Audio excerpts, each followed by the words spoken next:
আজকের আলোচ্য বিষয় হলো গিয়ে বিভিন্ন প্রকারের ইলেকট্রনীয় ক্রিয়া, different types of electronic effect. এখন জৈব যৌগে জৈব বিক্রিয়ার ক্ষেত্রে যখন জৈব বিক্রিয়াগুলো ঘটে তাতে একটা মেন জৈব যৌগ যেটাকে বলা হয় সাবস্ট্রেট বা মেন রিঅ্যাক্ট্যান্ট, তার সঙ্গে বিকারক পদার্থ মানে রিএজেন্ট, এই বিক্রিয়া করে বিভিন্ন টাইপের প্রোডাক্ট তৈরি হয়। এখন যে রিএজেন্টগুলো জৈব বিক্রিয়ার ক্ষেত্রে ব্যবহার হয়ে থাকে, তো বেশিরভাগ রিএজেন্টই হচ্ছে পোলার,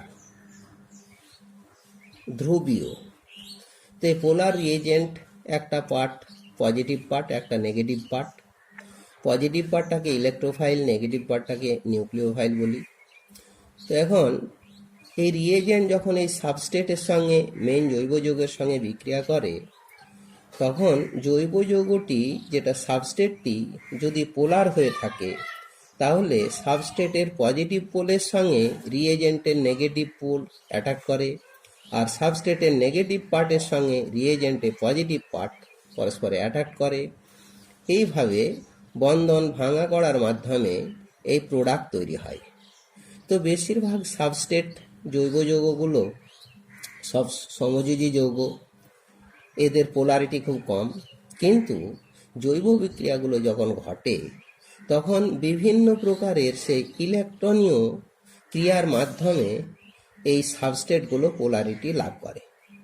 তাহলে এই সাবস্ট্রেটটা এটাকে পোলার হতেই হবে, এটা মাস্ট বি পোলার, যেহেতু রিএজেন্টটা বেশিরভাগই পোলার।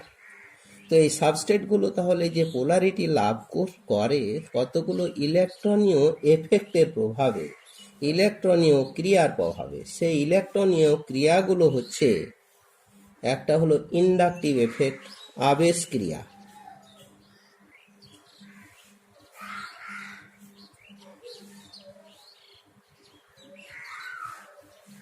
দ্বিতীয় ক্রিয়াটা হলো resonance or mesomeric effect, resonance और मेसोमेरिक इफेक्ट।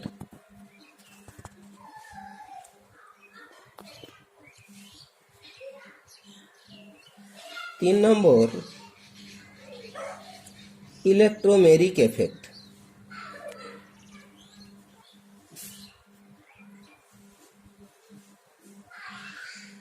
चार नम्बर इंडक्टोमेरिक इफेक्ट।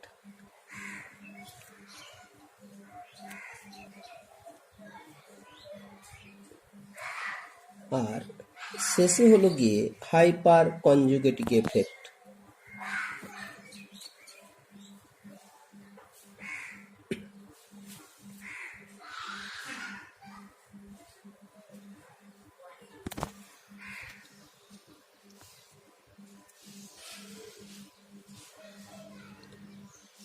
এফেক্ট আরও অনেকগুলো ক্রিয়া রয়েছে, তবে এই ক্রিয়াগুলো বেশি গুরুত্বপূর্ণ।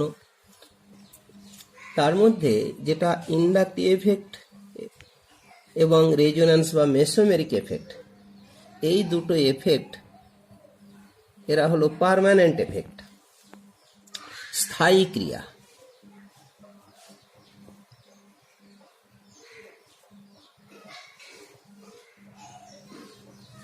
অথবা একে পোলারাইজেশন এফেক্ট বলা হয়।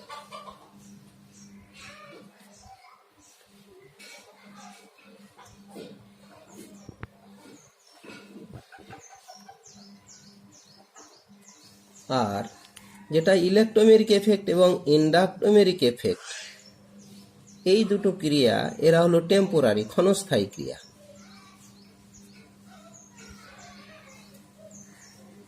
টেম্পোরারি এফেক্ট অথবা পোলারাইজেবিলিটি এফেক্ট।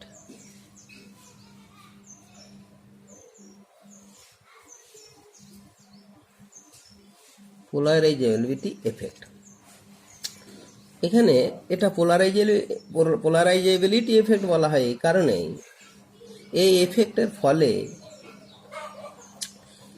এরা পোলারাইজড হয় রিএজেন্টের উপস্থিতিতে। That is polarized in presence of reagent,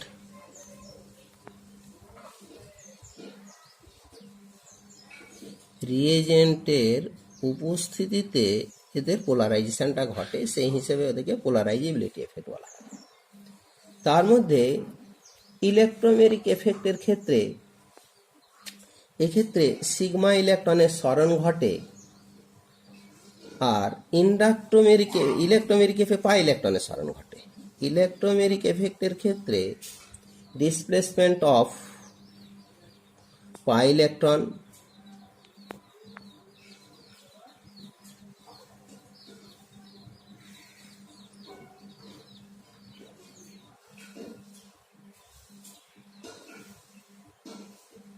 পাই ইলেকট্রনের সরণের মাধ্যমে ইলেকট্রোমেরিক এফেক্ট ঘটে, আর ইন্ডাক্টোমেরিক এফেক্ট ঘটে সেটা displacement of sigma electron. Sigma ইলেকট্রনের সরণের ফলেই এই এফেক্টটা ঘটে, আর হাইপার কনজুগেটিভ এফেক্ট বলা হলো। এখন আমরা ইন্ডাকটিভ এফেক্ট সম্পর্কে একটু আলোচনা করব। 1 নম্বরের ইন্ডাকটিভ এফেক্ট, এটাকে আমরা ট্রান্সমিশন এফেক্ট বলি, और transmission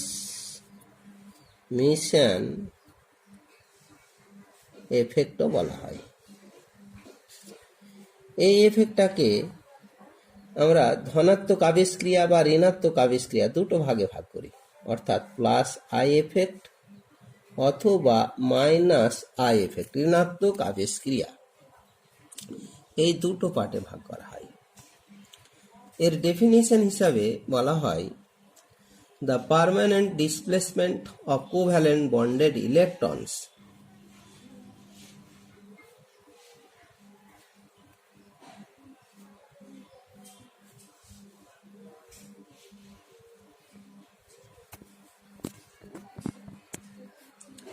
of covalent bonded electron along a carbon chain due to the presence of polar covalent bond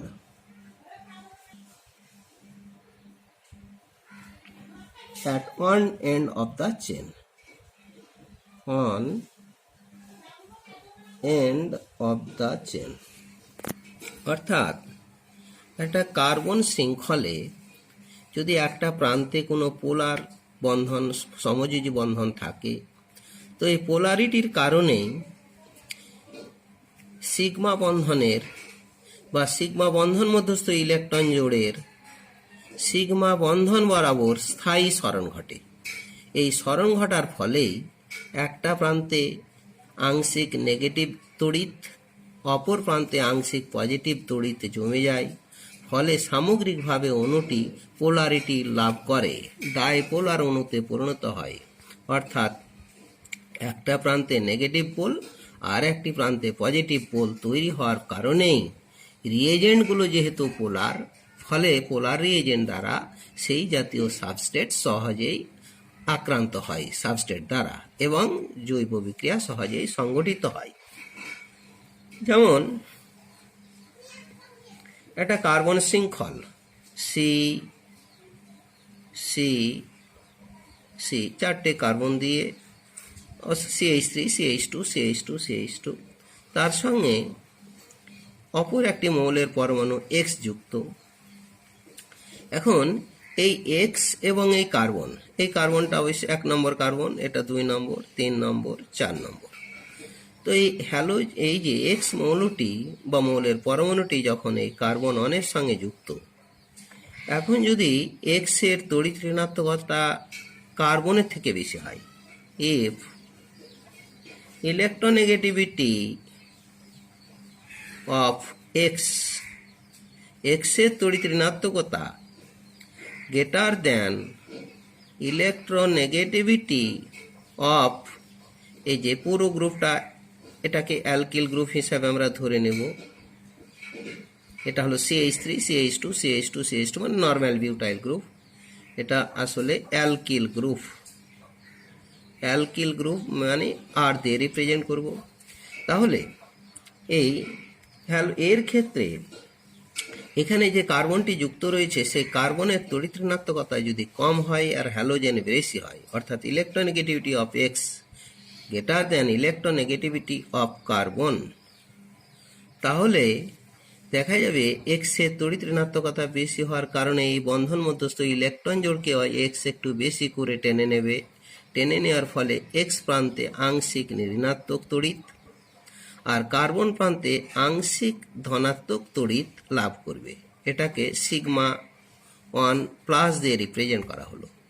এখন এই 1 নম্বর কার্বনের উপরে যেহেতু একটু আংশিক পজিটিভ চার্জ তৈরি হয়েছে, স্বাভাবিকভাবেই এই 1 নম্বর কার্বনের তড়িৎ ঋণাত্মকতা বেশি হয়ে যায়। কার তুলনায়? 2 নম্বর কার্বনের তুলনায়। তখন 2 নম্বর কার্বন থেকেও আবার কিছুটা ইলেকট্রন এই 1 নম্বর কার্বন টেনে নেওয়ার ফলে 2 নম্বর কার্বনেও আংশিক পজিটিভ চার্জ তৈরি হয়, এটা সিগমা 2 প্লাস। একইভাবে আবার 2 নম্বর কার্বনের তড়িৎ ঋণাত্মকতা বেশি হয়ে যাওয়ার কারণে আবার এখান থেকে টেনে নেয় কিছুটা ইলেকট্রন কার্বন 3 নম্বর কার্বনে সিগমা 3 প্লাস। একইভাবে 4 নম্বর কার্বনে সিগমা 4 প্লাস। তাহলে যেটা হচ্ছে গিয়ে যে এই যে ক্রিয়াটা ধীরে ধীরে কিন্তু কমছে, পজিটিভ চার্জের পরিমাণটা এক্ষেত্রে ধীরে ধীরে দূরত্ব বৃদ্ধির সঙ্গে সঙ্গে কমছে। তো যদি এই হ্যালোজেন যদি এই কার্বন শৃঙ্খল থেকে ইলেকট্রন টেনে নেয়, তখন এই হ্যালোজেনের ক্রিয়াটাকে আমরা বলবো মাইনাস আই এফেক্ট, ঋণাত্মক আবেশ ক্রিয়া। ঠিক একইভাবে এই যে অ্যালকিল গ্রুপ যেহেতু ইলেকট্রন পুশ করছে, ঠেলে দিচ্ছে, তো সেক্ষেত্রে অ্যালকিলের ক্রিয়াটা এটাকে প্লাস আই এফেক্ট, ধনাত্মক আবেশ ক্রিয়া হিসাবে ধরে নেব। এক্ষেত্রে অবশ্য হ্যালোজেনটা যাদের তড়িৎ ঋণাত্মকতা বেশি, যারা ইলেকট্রন উইথড্রয়িং গ্রুপ, সেই হিসাবে গ্রুপ হ্যালোজেন এটা এই এক্সটা হ্যালোজেন হতে পারে, অর্থাৎ ফ্লোরিন, ক্লোরিন, ব্রোমিন, আয়োডিন, এটা যেমন হতে পারে, তেমনি হ্যালোজেনটা OH group, NH2 group, CHO group ইত্যাদি হতে পারে। এদের ক্ষেত্রে সবগুলো ইলেকট্রন উইথড্রয়িং গ্রুপ কার্বন শৃঙ্খল থেকে ইলেকট্রন টেনে নিয়ে হ্যালোজেনের মানে এই এক্স এর উপরে আংশিক নেগেটিভ চার্জ তৈরি হবে। আর এখানে যে কার্বন শৃঙ্খলের উপরের প্রতিটি কার্বনের উপরে যে পজিটিভ চার্জের পরিমাণটা, সেই পজিটিভ চার্জের পরিমাণের যে ক্রমটা, তাতে সিগমা 1 এর মানটা সবচাইতে বেশি, সিগমা 2 এর কম, সিগমা 3 এর আরও কম, সিগমা 4 এর আরও কম। আমরা আরও একটা কার্বন শৃঙ্খল নিচ্ছি, যেক্ষেত্রে এই C4টে কার্বন দিয়েই কার্বন শৃঙ্খলটা তৈরি করা হলো। তার সঙ্গে অপর একটি মৌলের পরমাণু হিসাবে Y নিলাম। এখন যদি এই Y এর ইলেকট্রোনেগেটিভিটি বা কার্বনের electronegativity of carbon greater than electronegativity of Y থেকে কার্বনের ইলেকট্রোনেগেটিভিটি যদি বেশি হয়, তাহলে কার্বনই বরং ইলেকট্রন টেনে নেবে Y থেকে। স্বাভাবিকভাবে Y প্রান্তে আংশিক পজিটিভ চার্জ আর কার্বন প্রান্তে আংশিক নেগেটিভ চার্জ।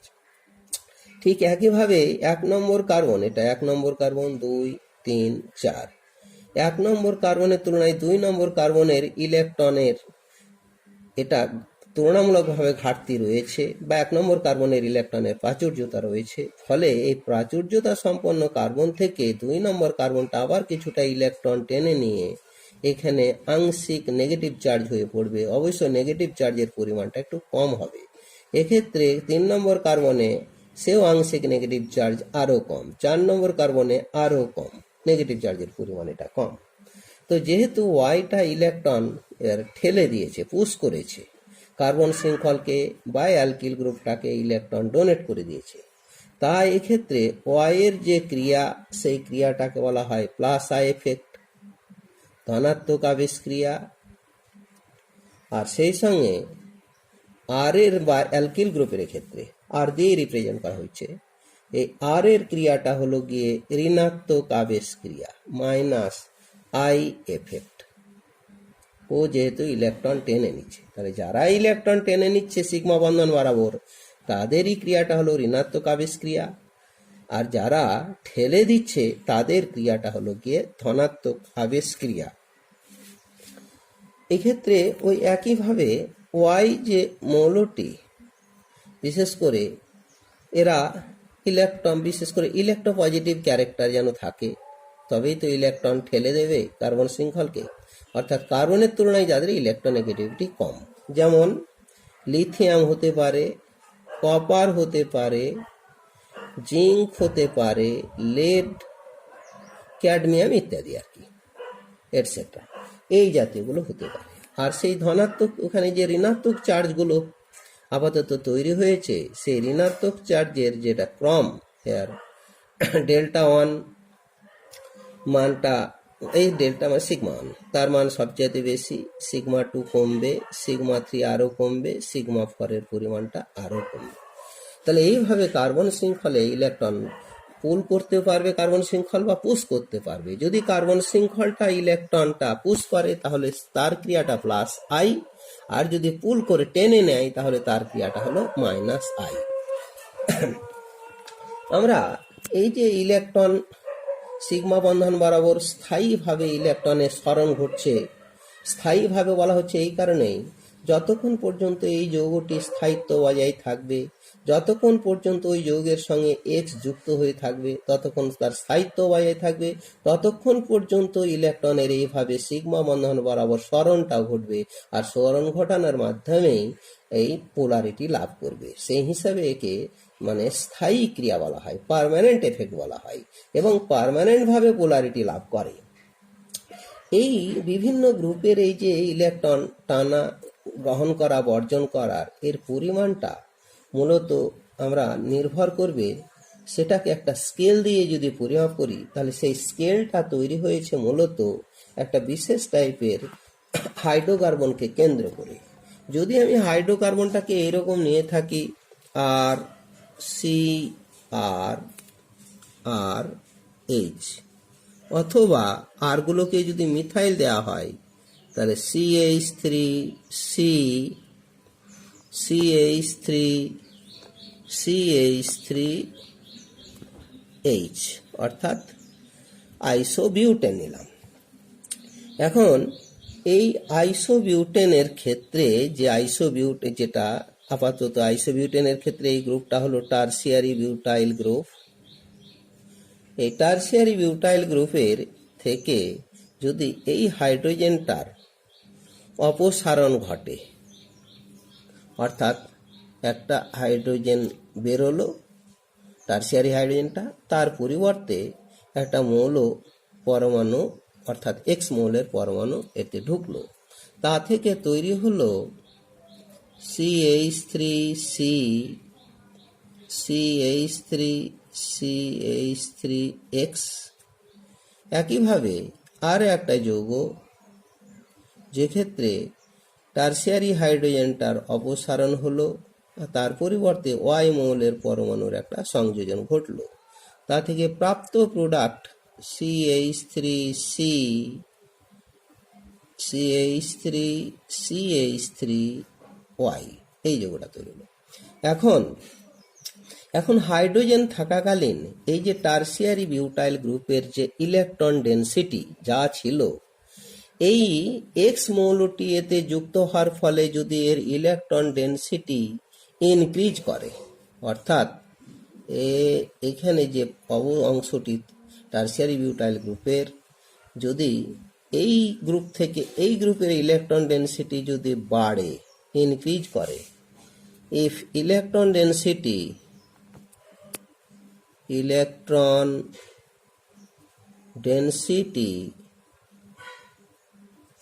ইনক্রিজ করে, তাহলে এই ক্রিয়াটাকে বলা হয়, এই এক্স এর ক্রিয়াটাকে বলা হয় ইলেকট্রন ঠেলে দিয়েছে, তাই এটা হলো প্লাস আই এফেক্ট, ধনাত্মক আবেশ ক্রিয়া।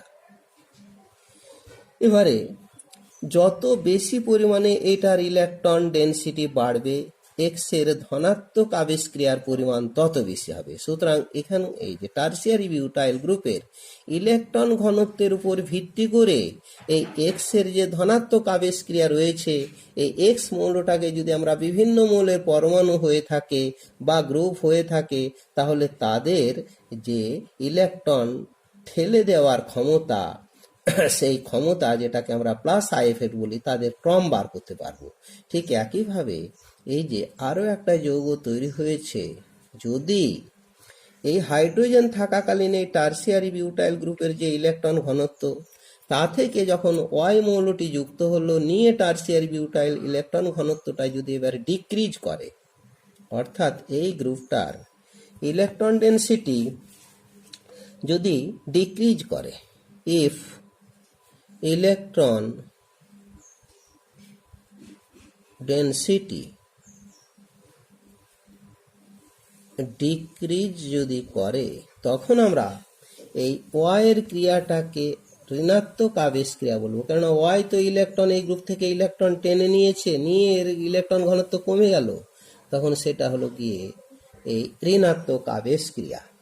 অর্থাৎ এই ক্ষেত্রে তাহলে এই ক্ষেত্রে করেছে কি, এর ঘনত্বটা ডিক্রিজ করলো, তাহলে নিশ্চয় ওয়াইটা ইলেকট্রন টেনে নিয়েছে, অর্থাৎ এই ক্ষেত্রে ইলেকট্রনটা পুল করেছে, ইলেকট্রন টেনেছে। আর এইটার ক্ষেত্রে এক্সটা ইলেকট্রনকে কিছুটা ঠেলে দিয়েছে, অর্থাৎ এক্ষেত্রে ইলেকট্রনকে পুশ করেছে, ইলেকট্রন পুশ করেছে, ঠেলে দিয়েছে। এখন এবারে এই এক্স এবং ওয়াই, একটা যেটা প্লাস আই এফেক্ট এবং মাইনাস আই এফেক্ট, এবারে এক্স এবং ওয়াইকে ভিন্ন ভিন্ন মৌলের পরমাণু বা ভিন্ন ভিন্ন গ্রুপ যদি এরা হয়ে থাকে, তারা কে কিরকম পরিমাণে এই টারসিয়ারি বিউটাইল গ্রুপের ইলেকট্রন ঘনত্ব বাড়াতে পারবে বা কমাতে পারবে, তার উপরে ভিত্তি করে আমরা কতগুলো গ্রুপের এই আবেশ ক্রিয়ার ক্রমটা আমরা বার করব। Decreasing order of minus I effect, অর্থাৎ ইলেকট্রন টেনে নেওয়ার পরিমাণটা, ইলেকট্রন উইথড্রয়িং এফেক্ট বা ইলেকট্রন উইথড্রয়িং ক্যাপাসিটি, এটা আমরা বেশ কতগুলো গ্রুপের ক্ষেত্রে যদি আমরা বার করি, তাহলে সেই ক্রমটা হবে, যদি এন আর থ্রি প্লাস, আর মিনস অ্যালকিল গ্রুপ, এর ইলেকট্রন টেনে নেওয়ার পরিমাণটা এই NH3 প্লাস থেকে বেশি, আবার NH3 প্লাস এর পরিমাণটা এই NO2 গ্রুপ থেকে বেশি, NO2 গ্রুপ থেকে বেশি, ড্যাশ ড্যাশ ড্যাশ দিয়ে দিচ্ছি। NO2 আবার ইলেকট্রন টানার ক্ষমতা সাইনাইড থেকে বেশি, সাইনাইডটা আবার SO3H সালফোনিক অ্যাসিড গ্রুপ থেকে বেশি। এইভাবে যে ক্রমটা তৈরি করা হয়েছে, CHO, তারপরে হলো গিয়ে সি কার্বক্সিলিক অ্যাসিড গ্রুপ ক্রমশই কমছে কথায়, তারপরে অ্যাসিড ক্লোরাইড COCl, পরবর্তীতে এ স্টার COOR, তারপরে অ্যামাইড CONH2, তারপরে হচ্ছে ফ্লোরাইড, ক্লোরাইড বা ক্লোরো, ব্রোমো, তারপরে আয়োডো, তারপরে OCH3 মিথক্সিয়া কথায়, তারপরে হাইড্রক্সি, তারপরে NH2, তারপরে ফিনাইল C6H5 এটসেট্রা। এই কতগুলো গ্রুপের ইলেকট্রন টানার ক্রম, সেটা যেটাকে ঋণাত্মক আবেশ ক্রিয়ার যে ক্রম, এটা উল্লেখ করা হলো।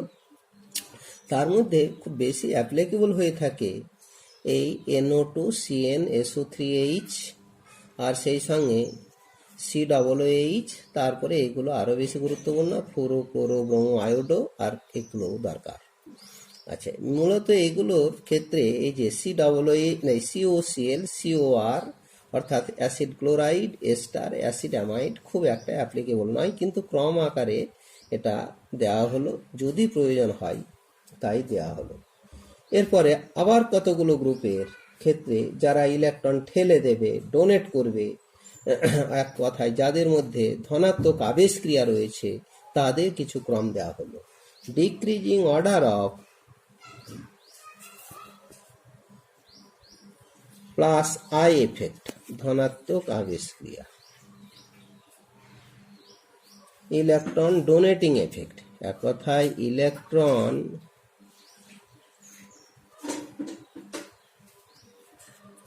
Donating effect.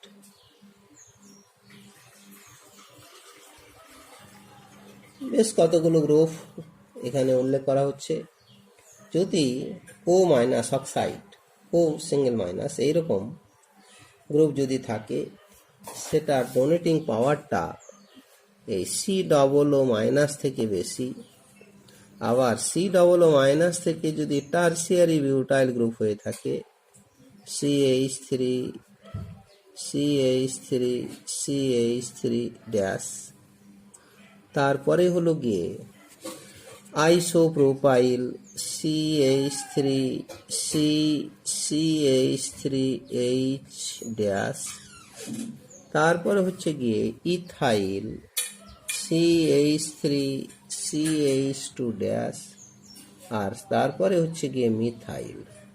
তাহলে মিথাইল গ্রুপের প্লাস আই এফেক্ট অর্থাৎ ঋণাত্মক এই ধনাত্মক আবেশক্রিয়ার পরিমাণ সবচাইতে কম, আর এর সবচাইতে বেশি, আর সেই সঙ্গে ক্রমশই এইভাবে কমতে থেকেছে। এবারে কতগুলো এই আবেশক্রিয়ার যে প্রয়োগ, application of inductive effect.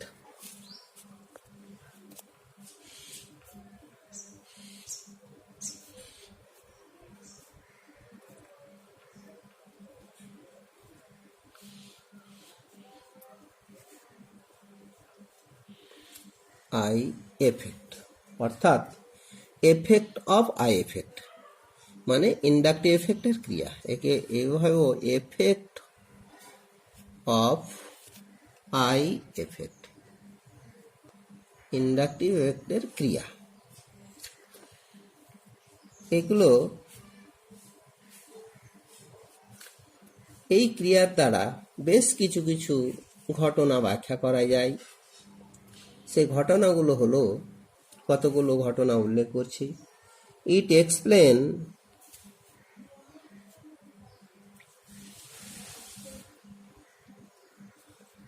the greater reactivity of alkyl halide as compared to alkanes. The greater reactivity of alkyl halide RX as compared to alkane. অ্যালকেনের তুলনায় অ্যালকিল হ্যালাইডগুলোর সক্রিয়তা কেন বেশি, সেটা কিন্তু এই ইন্ডাকটিভ এফেক্ট দিয়ে এটা এক্সপ্লেন করা যাবে। দ্বিতীয় পয়েন্ট হচ্ছে গিয়ে the relative strength of organic acid and bases.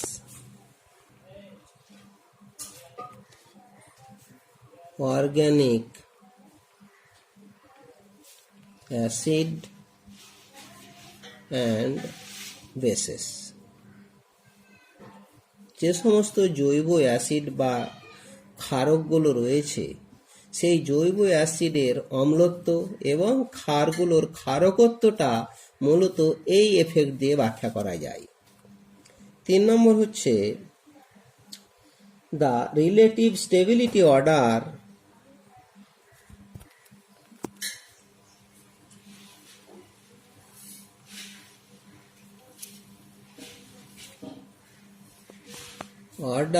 of carbocation and carbanion, অর্থাৎ কার্বনিয়াম আয়ন এবং কার্বোঅ্যানায়ন, এদের যে স্টেবিলিটি অর্ডার রয়েছে, স্থায়িত্বের যে ক্রম রয়েছে, সেটাও কিন্তু ওই ইন্ডাকটিভ এফেক্ট দিয়ে ব্যাখ্যা করা যাবে। এখানে যেটা কার্বোক্যাটায়নটা, কার্বনের উপর যদি পজিটিভ চার্জ থাকে তাহলে তাকে কার্বোক্যাটায়ন বলা হয়, আর কার্বোঅ্যানায়ন মানে কার্বনের উপরে যদি নেগেটিভ চার্জ থাকে তাকে কার্বোঅ্যানায়ন বলা হয়। এবারে কোনো অ্যালকিল গ্রুপের যে কার্বন রয়েছে তার উপরে পজিটিভ চার্জ মিন অ্যালকিল কার্বোক্যাটায়ন, আর অ্যালকিল গ্রুপের মধ্যে কার্বনের উপরে অ্যানায়নিক চার্জ থাকলে সেটা অ্যালকিল কার্বোঅ্যানায়ন। পরে অবশ্য আমি ব্যাখ্যা করে দেব। তারপরে আরেকটা পয়েন্ট যদি দিই, the relative reactivity order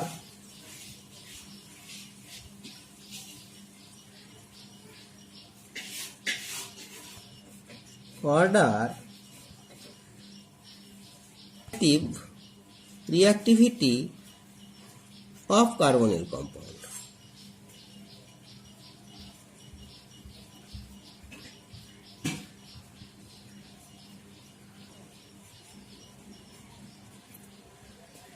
Towards nucleophilic attack.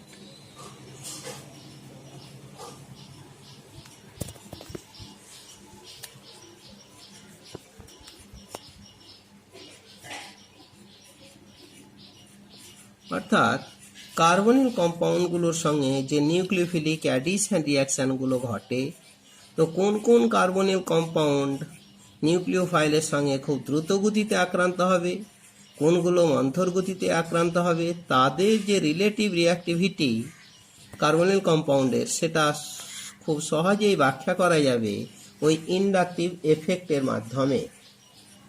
প্রথমত 1 নম্বরের ক্ষেত্রে একটা করে এক্সাম্পল দিই। 1 নম্বরে যেটা বলা হয়েছিল, the greater reactivity of alkyl halide as compare to alkane, অর্থাৎ অ্যালকিল হ্যালাইডগুলোর সক্রিয়তা খুব বেশি অ্যালকেনের তুলনায়। তার কারণ একটা এক্সাম্পল হিসাবে বলি, একটা অ্যালকিল হ্যালাইড RX, এটার ক্ষেত্রে যদি আমরা ক্ষারীয় জল মানে জলীয় দ্রবণ ক্ষারের NaOH বা KOH বা বেরিয়াম হাইড্রোক্সাইড, তার অ্যাকুয়াস সলিউশন জলীয় দ্রবণ যদি নেওয়া হয়, তাহলে সেক্ষেত্রে দেখা যাবে যে OH মাইনাসটা এই আর এর সঙ্গে যুক্ত হবে, আর হ্যালোজেনটা হ্যালাইড আয়ন আকারে বেরিয়ে যাবে। ওই হ্যালাইডটা Na প্লাসের সঙ্গে যুক্ত হয়ে সোডিয়াম হ্যালাইড তৈরি হবে, আর সেই সঙ্গে হ্যালোজেনটা OH দ্বারা প্রতিস্থাপিত হয়ে এই হ্যালোজেন OH দ্বারা প্রতিস্থাপিত হয়ে আর OH অর্থাৎ অ্যালকোহল তৈরি হবে, আর সোডিয়াম প্লাস হ্যালোজেন মাইনাসের সঙ্গে যুক্ত হয়ে সোডিয়াম হ্যালাইড তৈরি হবে। আসলে একটা বিক্রিয়াটা হলো, সেই বিক্রিয়াটা হলো nucleophilic substitution reaction, SN reaction ঘটলো। এবারে অ্যালকিল হ্যালাইডের পরিবর্তে যদি অ্যালকেন নেওয়া হয়, যে অ্যাজ কম্পেয়ার টু অ্যালকেন, তাহলে অ্যালকেন যদি নেওয়া হয়, অর্থাৎ RH, এটা একটা অ্যালকেন নিলাম, ওই একই রিয়েজেন্ট দেওয়া হলো NaOH জলীয় দ্রবণ অ্যাকুয়াস সলিউশন, এক্ষেত্রে কিন্তু কোনোভাবে বিক্রিয়া হবে না, নো রিয়াকশন। তাহলে নিশ্চয় অ্যালকিল হ্যালাইডটা অ্যালকেনের তুলনায় বেশি সক্রিয়, অর্থাৎ অ্যালকিল হ্যালাইডের রিঅ্যাক্টিভিটি বেশি আর এর ক্ষেত্রে কম। কারণটা হলো যে অ্যালকিল হ্যালাইডের ক্ষেত্রে এখানে হ্যালোজেন এবং এর ক্ষেত্রে মাইনাস আই এফেক্টের ফলে হ্যালোজেন প্রান্তে ঋণাত্মক তড়িৎ, অ্যালকিল প্রান্তে ধনাত্মক তড়িৎ, আংশিক ধনাত্মক তড়িৎ জমে যাওয়ার কারণে এটা পোলার অণু হয়ে গেল, আর রিয়েজেন্টটাও পোলার, ফলে এরই পজিটিভ পোলের সঙ্গে রিয়েজেন্টের নেগেটিভ পোল, আর সাবস্ট্রেটের নেগেটিভ পোলের সঙ্গে রিয়েজেন্টের পজিটিভ পোল বিক্রিয়া করে সহজে এই বিক্রিয়াটি ঘটলো। আচ্ছা, দ্বিতীয়ত হচ্ছে গিয়ে যে relative strength of organic acid and base. 2 নম্বর পয়েন্টে যেটা ব্যাখ্যা, একটা অ্যাসিড সেটা কেন অ্যাসিড ধর্ম প্রদর্শন করে, প্রথমে তার ব্যাখ্যাটা করে নিই। একটা অ্যাসিড হিসেবে নেওয়া হলো আর কার্বক্সিলিক অ্যাসিড COOH। এই কার্বক্সিলিক অ্যাসিডের এই যে কার্বনিল গ্রুপ, এটা হলো কার্বনিল কার্বন, এটা হলো কার্বনিল অক্সিজেন। তো এই অক্সিজেনটা তড়িৎ ঋণাত্মকতা বেশি, ফলে পাই ইলেকট্রনটাকে বেশি করে টেনে নিয়ে এই অক্সিজেন প্রান্তে আংশিক ঋণাত্মক তড়িৎ আর কার্বন প্রান্তে আংশিক ধনাত্মক তড়িৎ লাভ করে।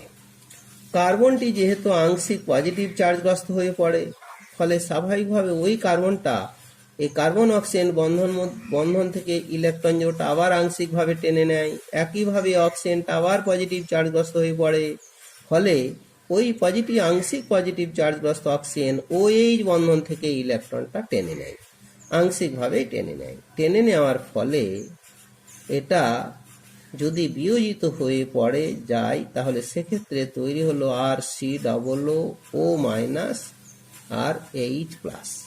অর্থাৎ এই কার্বক্সিলিক অ্যাসিড বিয়োজিত হয়ে প্রোটন দান করে, H+ আয়ন উৎপন্ন করে। যে যত বেশি প্রোটন বা হাইড্রোজেন আয়ন উৎপন্ন করে তার অ্যাসিডিটি তত বেশি। আর এই কার্বক্সিলিক অ্যাসিড যে অ্যাসিডিক, যদি এটা এইভাবে বিয়োজনটা ঘটে হাইড্রোজেন আয়ন উৎপন্ন করতে পারে, তাহলে এই RCOOH কে আমরা অ্যাসিড বলবো। আচ্ছা, এবারে এই অ্যাসিডের তীব্রতা মানে অ্যাসিডিটির পরিমাণটা নির্ভর করে কার্বনিল কার্বনের উপর যে পজিটিভ চার্জ তৈরি হয়েছে সেই পজিটিভ চার্জের পরিমাণের উপরে। পজিটিভ চার্জ যত বেশি বৃদ্ধি পাবে, OH বন্ধন থেকে তত বেশি করে ইলেকট্রন টেনে নেবে। অক্সিজেন হাইড্রোজেন বন্ধন থেকে ইলেকট্রন তত বেশি করে অক্সিজেন টেনে নেওয়ার ফলে হাইড্রোজেনটা তত বেশি করে প্রোটন আকারে নির্গমন ঘটবে। এক কথায় অ্যাসিডিটি বাড়বে। তাহলে পুরোপুরি কার্বনিল কার্বনের উপর যে পজিটিভ চার্জ রয়েছে তার উপর নির্ভর করে। এবার কার্বনিল কার্বনের উপর পজিটিভ চার্জটা নির্ভর করে আবার তার সঙ্গে যে সমস্ত পরমাণু বা গ্রুপ যুক্ত থাকে তাদের ইলেকট্রনীয় চরিত্রের উপরে। যদি আর গ্রুপটা এমন হয় যে ইলেকট্রন ঠেলে দিচ্ছে, অর্থাৎ তার যদি ধনাত্মক আবেশক্রিয়া থাকে, তাহলে এই ধনাত্মক আবেশক্রিয়ার ফলে এই কার্বনিল কার্বনের পজিটিভ চার্জটাকে কমিয়ে দিলে OH বন্ধন থেকে ইলেকট্রনের সরণটা কমবে, মানে বিয়োজনটাও কমবে, হাইড্রোজেন আয়নটা কম পরিমাণে উৎপন্ন হবে, অ্যাসিডিটি কমবে। আবার একইভাবে আরটা যদি আবার দেখা যায় যে কার্বনিল কার্বন থেকে ইলেকট্রন টেনে নেয়, অর্থাৎ এর ক্রিয়াটা যদি -I এফেক্ট হয়ে থাকে, তাহলে কিন্তু আবার কার্বনিল কার্বনের উপর পজিটিভ চার্জ বাড়বে। আর পজিটিভ চার্জ বাড়লেই দেখা যাবে সেক্ষেত্রে ওই বন্ধনের মধ্যস্থ ইলেকট্রন জোড়ের সরণটা অক্সিজেনের দিকে বেশি ঘটবে, বিয়োজন বেশি হবে, অ্যাসিডিটি তত বেশি হবে। বা আমরা অন্যভাবে ব্যাখ্যা করতে পারি যে কারণে এই কার্বক্সিল গ্রুপের উপরে ইলেকট্রন ডেনসিটি বাড়বে, সেই কারণে বিয়োজন কমবে, সেই কারণে অ্যাসিডিটি কমবে। আর যদি COOH গ্রুপের ইলেকট্রন ঘনত্ব কমে যায়, তাহলে সেক্ষেত্রে বিয়োজন বাড়বে, অ্যাসিডিটি বাড়বে। অর্থাৎ more the positive charge on carbonyl carbon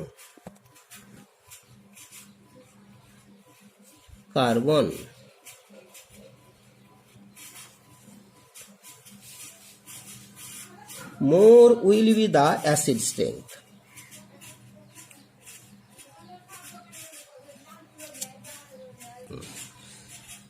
অর্থাৎ কার্বনিল কার্বনের পরে পজিটিভ চার্জ যত বেশি হবে সেই কারণে অ্যাসিডিটি তত বৃদ্ধি পাবে।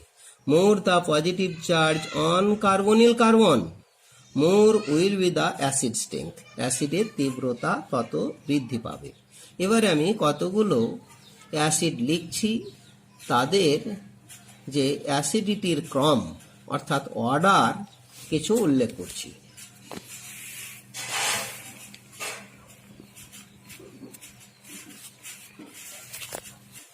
The relative acidity order of different acidic substances, অর্থাৎ বিভিন্ন প্রকারের অ্যাসিডের মধ্যে যে অ্যাসিডিটির তীব্রতার যে ক্রম, সেই ক্রমটা আমাদের খুব জানা প্রয়োজন।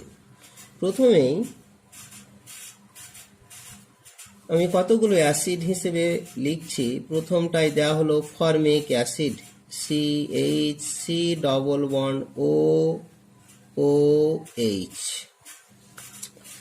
তারপরে আরো একটা অ্যাসিড লিখি, acetic acid, CH3 C double bond OH, acetic acid. তারপরে একটা হাইড্রোজেন মিথাইল দ্বারা প্রতিস্থাপিত করে নিচ্ছি, তাহলে সেক্ষেত্রে CH3CHH C double bond OH। পরে দুটো হাইড্রোজেন মিথাইল দ্বারা রিপ্লেসড করা হচ্ছে, CH3CH3H C double bond OH। আর তারপরে তিনটে হাইড্রোজেন তিনটে মিথাইল দ্বারা রিপ্লেসড করা হলো, CH3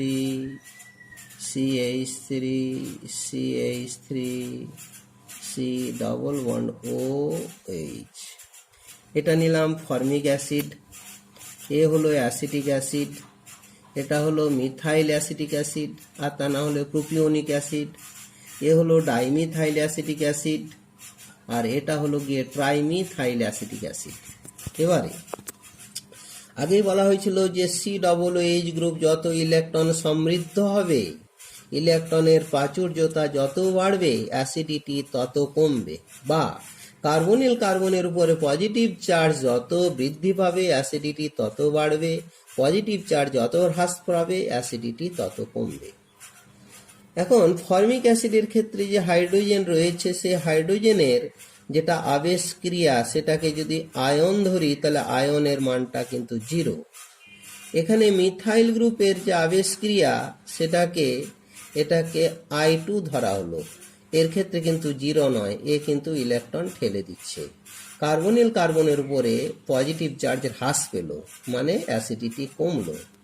এখানে যখন হাইড্রোজেন তিনটে ছিল, মিথাইল ছিল, এবারে একটা হাইড্রোজেন আবার মিথাইল দ্বারা রিপ্লেসড হয়ে দ্বিগুণ পরিমাণে ইলেকট্রন ঠেলে দিল, অর্থাৎ COOH গ্রুপের ইলেকট্রনের ঘনত্ব বাড়লো, বা কার্বনিল কার্বনের উপরে পজিটিভ চার্জের পরিমাণ কমলো, অ্যাসিডিটি কমলো।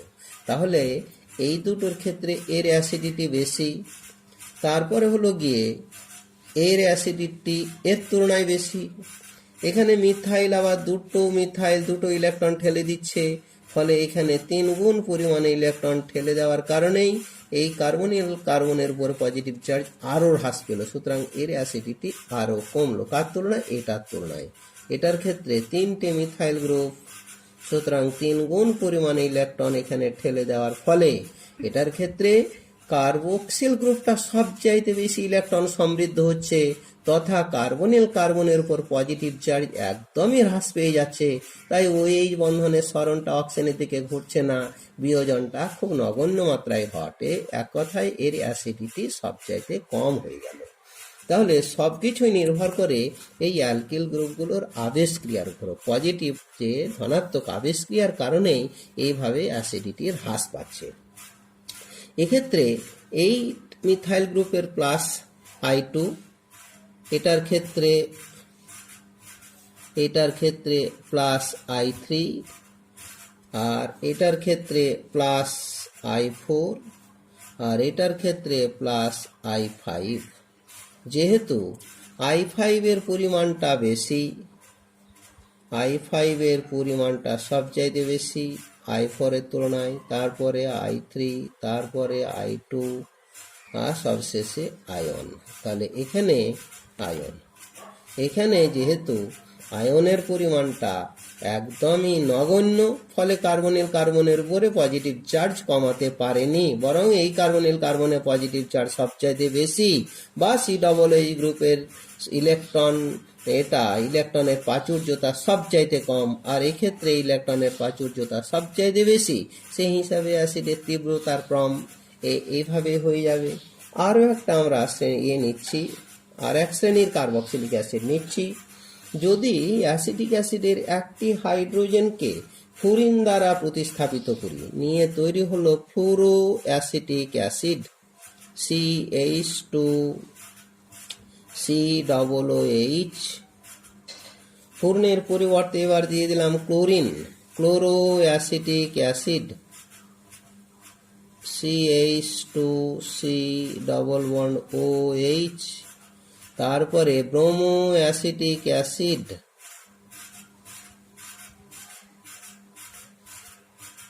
আর সবশেষে আয়োডো অ্যাসিটিক অ্যাসিড। এখানে ফ্লুরিন সবচাইতে মাইনাস আই এফেক্ট সবচাইতে বেশি, যেহেতু ক্রমটা আগেই দেওয়া আছে। এখানে ক্লোরিনের মাইনাস আই এফেক্ট অর্থাৎ ইলেকট্রন কম টেনে নিচ্ছে, ব্রোমিন আরও কম টেনে নিচ্ছে, আয়োডিন আরও কম টেনে নিচ্ছে। স্বাভাবিকভাবে এই কার্বনের উপর পজিটিভ চার্জের পরিমাণটা অনেক বেশি, কমসে কম অ্যাসিটিক অ্যাসিডের তুলনায় অনেক বেশি। ফলে এই অ্যাসিডের তীব্রতা মানে ফ্লুরো অ্যাসিটিক অ্যাসিডের তীব্রতা সবচাইতে বেশি, অ্যাসিটিক অ্যাসিড থেকেও বেশি। আবার ক্লোরিন অত বেশি ইলেকট্রন টানে না, সুতরাং ক্লোরিনের তীব্রতাটা ফ্লুরো অ্যাসিটিক অ্যাসিড থেকে কম, কিন্তু ব্রোমো অ্যাসিটিক অ্যাসিড থেকে বেশি। আবার ব্রোমো অ্যাসিটিক অ্যাসিডের তীব্রতাটা আয়োডো অ্যাসিটিক অ্যাসিড থেকে বেশি। তাহলে এক্ষেত্রে এই হ্যালোজেনের নেচারের উপরে অ্যাসিডের তীব্রতা নির্ভর করে। যে হ্যালোজেনের ইলেকট্রোনেগেটিভিটির মান যত বেশি, যার মাইনাস আই এফেক্টের মান যত বেশি, সেই হ্যালোজেন প্রতিস্থাপিত অ্যাসিডের তীব্রতা তত বেশি। আর একটা নিচ্ছি, এবারে হ্যালোজেনের নেচারের উপর ভিত্তি করে এটা দেওয়া হলো। এবার হ্যালোজেনের সংখ্যার উপরে, অ্যাসিটিক অ্যাসিডের 3টে হাইড্রোজেনকেই যদি আমরা হ্যালোজেন দ্বারা, কোনো বিশেষ হ্যালোজেন দ্বারা প্রতিস্থাপিত করি, বিশেষ হ্যালোজেনটা আমরা ক্লোরিন নিচ্ছি, তাহলে সেক্ষেত্রে chlorine C trichloro acetic acid, trichloro acetic acid. আর ঠিক একইভাবে ডাইক্লোরো অর্থাৎ 3টে হাইড্রোজেনের পরিবর্তে 2টো হাইড্রোজেনকে ক্লোরিন দ্বারা রিপ্লেস করা হলো, আর একটা হাইড্রোজেন থেকে গেল, ডাইক্লোরো অ্যাসিটিক অ্যাসিড। পরবর্তীতে শুধু একটাই ক্লোরিন, বাকি 2টো হাইড্রোজেন থেকে গেল, ক্লোরো অ্যাসিটিক অ্যাসিড অর্থাৎ মনোক্লোরো অ্যাসিটিক অ্যাসিড। আর পরেরটা 3টেই হাইড্রোজেন রয়েছে অর্থাৎ অ্যাসিটিক অ্যাসিড COOH। এক্ষেত্রে প্রতিটি ক্লোরিনে যেমন মাইনাস এফেক্ট রয়েছে, 3টে ক্লোরিন তার সম্মিলিত প্রভাবে COOH গ্রুপ থেকে সবচাইতে বেশি করে ইলেকট্রন টেনে নিচ্ছে। যেখানে এটার ক্ষেত্রে 2টো ক্লোরিন রয়েছে, তাই প্রথমটা থেকে কম পরিমাণে ইলেকট্রন COOH গ্রুপ থেকে টেনে নিচ্ছে। এখানে আরো কম টেনে নিচ্ছে, এখানে আরো কম টেনে নেওয়া তো দূরের কথা, বরং এটা ঠেলে দিচ্ছে। মিথাইল গ্রুপের একটা প্লাস আই এফেক্ট আছে, ফলে এর অ্যাসিডিটি সবচাইতে কম, এর অ্যাসিডিটি সবচাইতে বেশি, এবং তার অর্ডারটা হলো গিয়ে এইটা। তাহলে হ্যালোজেনের সংখ্যা যত বাড়ছে, তত মাইনাস আই এফেক্টের পরিমাণ, ঋণাত্মক আবেশক্রিয়ার পরিমাণ বৃদ্ধি পাচ্ছে, অ্যাসিডের অম্লত্ব অ্যাসিডিটি তত বৃদ্ধি পাচ্ছে। এর পরবর্তীতে একটা হ্যালোজেন COOH গ্রুপ থেকে যত দূরত্ব বাড়বে, তত ইন্ডাকটিভ এফেক্টের পরিমাণটা, আবেশক্রিয়ার পরিমাণটা কমবে। কারণ আবেশক্রিয়াটা মূলত দূরত্বের উপর নির্ভর করে। 4টে কার্বনের পরে কোনো আবেশক্রিয়া থাকে না বললেই চলে। তাহলে আরো একটা এক্সাম্পল দিয়ে যদি বলা হয় এখানে যে এই অ্যাসিটিক অ্যাসিডের একটা হাইড্রোজেন ক্লোরিন দ্বারা প্রতিস্থাপিত করে, যেটা হল ক্লোরো অ্যাসিটিক অ্যাসিড, এই ক্লোরিনটা COOH গ্রুপ থেকে একটা কার্বনের মাথায় রয়েছে, অর্থাৎ একটা কার্বনের পরে। এবারে যদি CH2Cl মাঝে যদি 2টো আর একটা CH2 থাকে, অর্থাৎ ক্লোরিনটা যদি COOH গ্রুপ থেকে বেশি দূরে হয়ে যায়, তাহলে মাইনাস আই এফেক্টের পরিমাণ কমবে। তাহলে এটা কম হলো, তুলনামূলকভাবে এটার মাইনাস আই এফেক্ট বেশি হলো, তাই এর তীব্রতা বেশি হলো, এর তীব্রতা কম হলো। এইভাবে যত হ্যালোজেনের দূরত্ব বাড়বে, মাঝে 2টো CH2 দিয়ে দিলাম, সেক্ষেত্রে অ্যাসিডিটি আরো কমলো। এইভাবে আবার Cl CH2, এবার যদি 3টে CH2 গ্রুপ দেওয়া হয়, তাহলে সেক্ষেত্রে এর অম্লত্ব আরো কমে গেল। এবারে যদি বিভিন্ন আই এফেক্ট সম্পন্ন, মানে মাইনাস আই এফেক্ট সম্পন্ন গ্রুপ যদি যুক্ত করা হয়, তাহলে অ্যাসিডিটির তাহলে বিভিন্ন মাইনাস আই এফেক্ট সম্পন্ন গ্রুপ, যেমন একটা NO2 নিলাম, NO2 নাইট্রো গ্রুপ, অর্থাৎ অ্যাসিটিক অ্যাসিডের একটি হাইড্রোজেন NO2 দ্বারা প্রতিস্থাপিত করা হলো নাইট্রো অ্যাসিটিক অ্যাসিড। এরপরে সাইনো গ্রুপ দ্বারা, সাইনাইড গ্রুপ দ্বারা প্রতিস্থাপিত করা হলো সাইনো অ্যাসিটিক অ্যাসিড। তারপরে ফরমাইল গ্রুপ দ্বারা প্রতিস্থাপিত করা হলো ফরমাইল অ্যাসিটিক অ্যাসিড। পরবর্তীতে ক্লোরিন দ্বারা প্রতিস্থাপিত করা হলো তাহলে ক্লোরো অ্যাসিটিক অ্যাসিড। এইভাবে যদি বিভিন্ন অ্যাসিডগুলো নিয়ে থাকি, তো NO2-র মাইনাস আই এফেক্ট সবচাইতে বেশি কার তুলনায়? সাইনাইডের তুলনায়। সাইনাইডের আবার মাইনাস আই এফেক্ট ফরমাইল গ্রুপ তুলনায় বেশি, ফরমাইলটা আবার ক্লোরাইড গ্রুপ তুলনায় বেশি, ফলে এদের অ্যাসিডিটির ক্রমটা হলো গিয়ে নাইট্রো অ্যাসিটিক অ্যাসিড সবচাইতে বেশি তীব্র, তারপরে সাইনো অ্যাসিটিক অ্যাসিড একটু কম তীব্র, ফরমাইল অ্যাসিটিক অ্যাসিড আরও কম তীব্র, ক্লোরো অ্যাসিটিক অ্যাসিড আরও কম, তারপর ব্রোমো অ্যাসিটিক অ্যাসিড আরও কম, আয়োডো অ্যাসিটিক অ্যাসিড আরও কম, এইভাবে ক্রমশই কমতে থাকবে। আরও একটা এক্সাম্পল আমরা যদি নিয়ে থাকি, একটা অ্যালিফেটিক কার্বক্সিলিক অ্যাসিডের সঙ্গে একটা অ্যারোমেটিক কার্বক্সিলিক অ্যাসিডের যদি তুলনা করি, তাহলে অ্যালিফেটিক কার্বক্সিলিক অ্যাসিডের ক্ষেত্রে অ্যাসিটিক অ্যাসিড নেওয়া হলো, আর সেই সঙ্গে অ্যারোমেটিক কার্বক্সিলিক অ্যাসিডের ক্ষেত্রে বেঞ্জোইক অ্যাসিডটা নেওয়া হলো, COOH। এখন অ্যাসিটিক অ্যাসিডের ক্ষেত্রে মিথাইলের এই প্লাস আই এফেক্ট রয়েছে, আর বেঞ্জোইক অ্যাসিডের ক্ষেত্রে ফিনাইলের আবার মাইনাস আই এফেক্ট রয়েছে।